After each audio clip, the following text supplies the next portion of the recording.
Two tiny coins, easily overlooked, yet each capable of commanding thousands of dollars in the right hands. Today, we're shining a spotlight on two dimes, yes, that little silver-colored piece of change most people barely notice, that carry stories of rarity, mystery, and real value. Whether you're an experienced collector or someone who happened to stash away coins years ago, what you're about to hear might just change the way you see the dimes rattling around in your junk drawer forever. Let's kick things off with the 1995 Roosevelt dime, a coin that's modern enough most people don't think twice about it, but one that's quietly become a bit of a superstar among sharp-eyed collectors. The Roosevelt dime, first issued in 1946, has a strong emotional legacy. President Franklin D. Roosevelt, a giant of American history, was closely tied to the March of Dimes, a campaign to fight polio, a disease he personally battled. When he passed away in 1945, the public pushed for a coin to honor him, and the dime felt like the perfect tribute. John R. Sinek, chief engraver at the U.S. Mint, designed the profile portrait we still recognize today, with a torch, olive branch, and oak branch on the reverse representing liberty, peace, and strength. By 1995, the Roosevelt dime had already been circulating for almost 50 years. Most of the coins produced that year were struck at either the Philadelphia or Denver Mint and looked like any other standard dime you'd spend at the grocery store. But hidden among them were mistakes, real, valuable mint errors that transformed ordinary coins into serious collector's pieces. The most desirable 1995 dime errors fall into three main categories: off-center strikes, double dies, and broad strikes. Each of these error types tells a slightly different story about what went wrong during production. Off-center strikes happen when a coin blank, called a planchet, isn't properly seated between the dies during striking. The result is a coin with part of the design missing, pushed toward one side, sometimes dramatically. On a minor off-center strike, say, 5% to 10% off, you might barely notice anything wrong. But when you start seeing 30%, 40%, even 60% off-center coins, especially with the full date still visible, that's when you're looking at a real prize.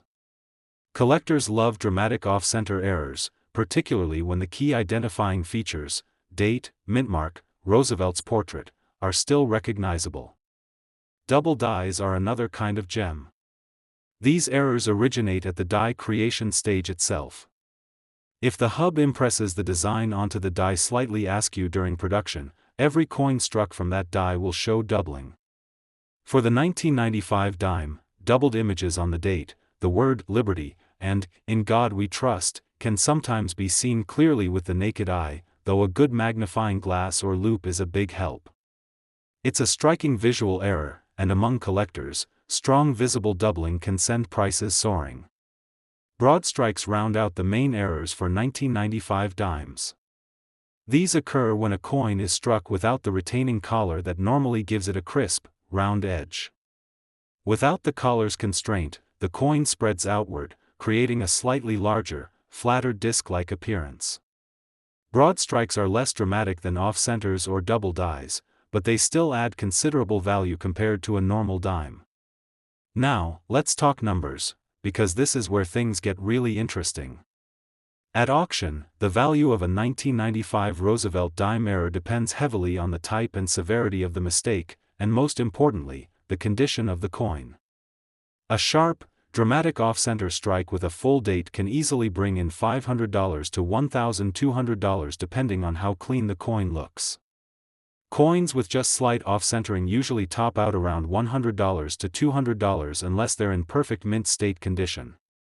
Double die errors are trickier. Mild doubling might only bump a dime's value to $50 or $75.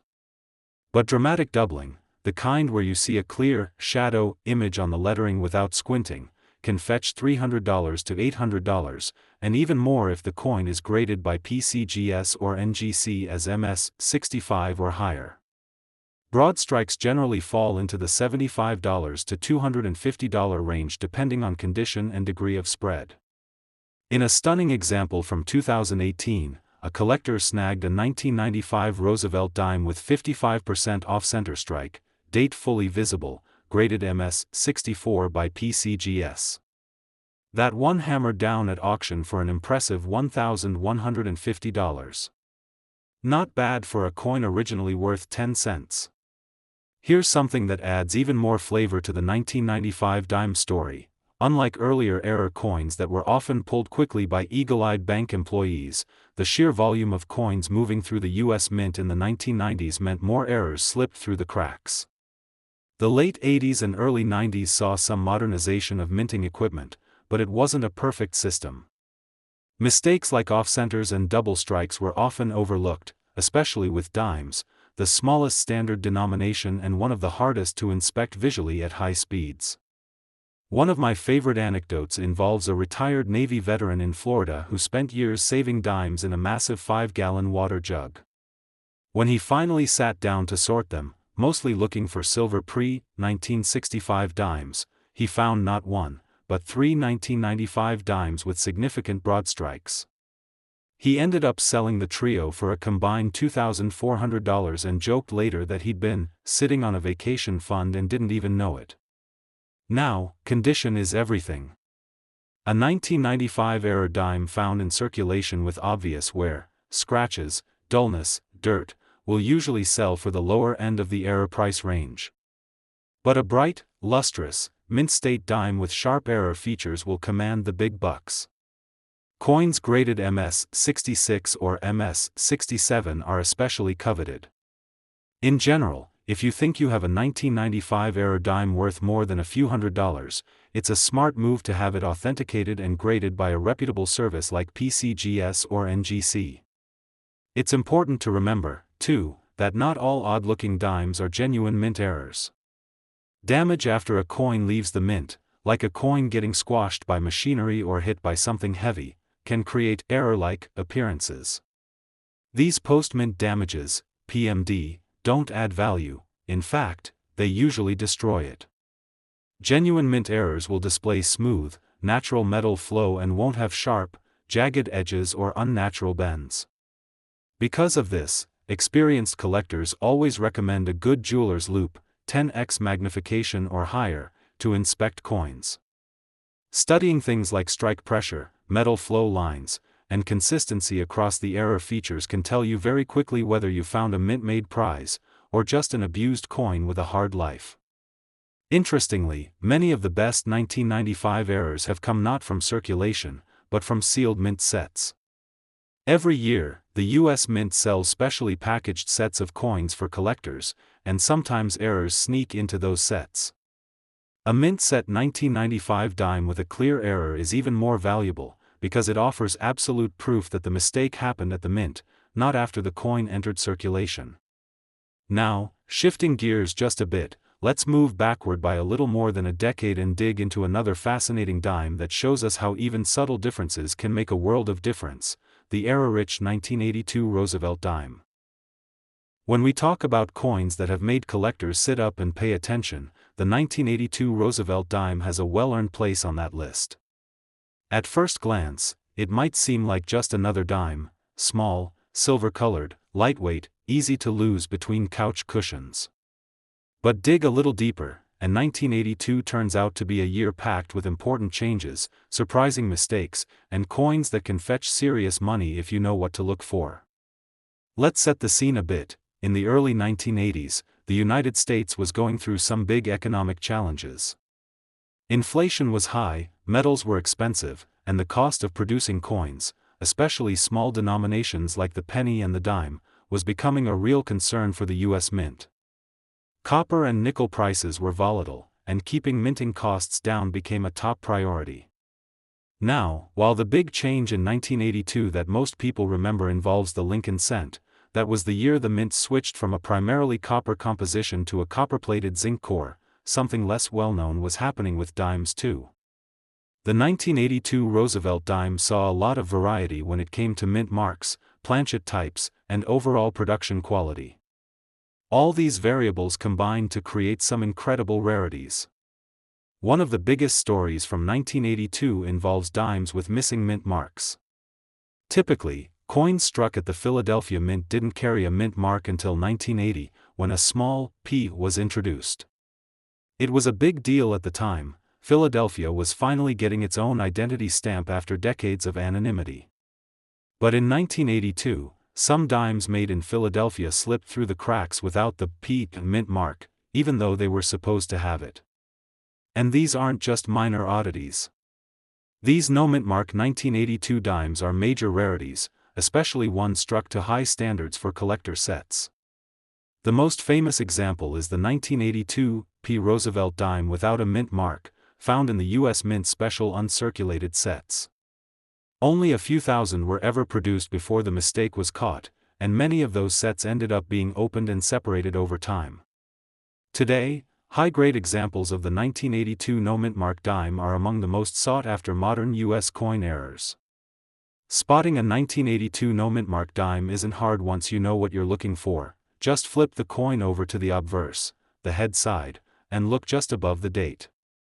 If there's no P visible where it should be, and the rest of the coin matches the 1982 design specifications, congratulations, you might be looking at something very special. But the year's surprises don't end with the missing mint marks. 1982 also gave us a slew of interesting striking errors, off-center strikes, weak strikes, broad strikes, and even a few double strikes. Mint equipment was being pushed hard, and quality control simply couldn't catch everything before coins went out into circulation. Values for these rarities have steadily climbed over the years.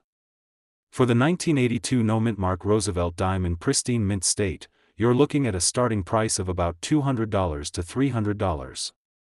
However, coins graded MS-65 or higher by PCGS or NGC can easily hit the $500 to $1,000 range, and examples in near-perfect MS-68 condition have reached close to $2,000 or more at major auctions.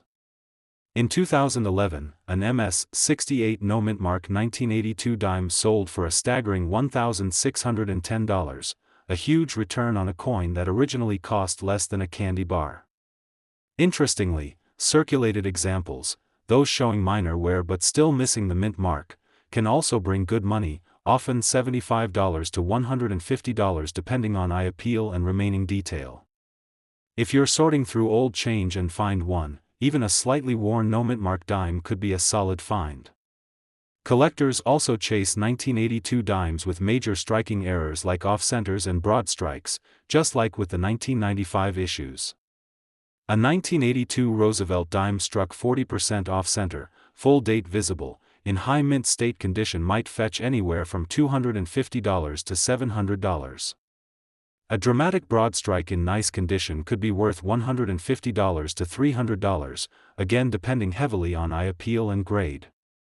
One little-known fact that adds intrigue: while Philadelphia was responsible for the missing mint marks, the Denver Mint had its own issues in 1982, including inconsistent strike quality and misaligned dies.